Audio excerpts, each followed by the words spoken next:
If you have gotten bored using the TeraBox app and you don't want to use it anymore and you are searching for how to delete your TeraBox account, then you are at the right video. So hello guys, welcome back to our new video. Today in this video I'm going to guide you on how to delete your TeraBox account permanently, just in few steps. So let's start the video. Here open the TeraBox app first and you will be on the home page of the TeraBox. Now tap on the three vertical lines that is at the top left corner. Now you will see the several settings like auto backup, space analyzer, settings over here, but tap on the settings option.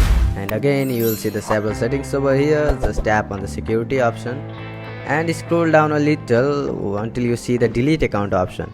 Tap on it and now you will see this interface like risk associated with deleting an account, no product data can be retrieved. Just you need to give a simple explanation for the reason why you're deleting the account. After that, tap on the delete account and it will make the confirmation that you want to delete or not. Just tap on the OK. So following this, you can say goodbye forever to the TeraBox account. So that's it for this video. If this video helped you, then hit the like button and do subscribe for more videos like this. Bye bye, see you all in the next video.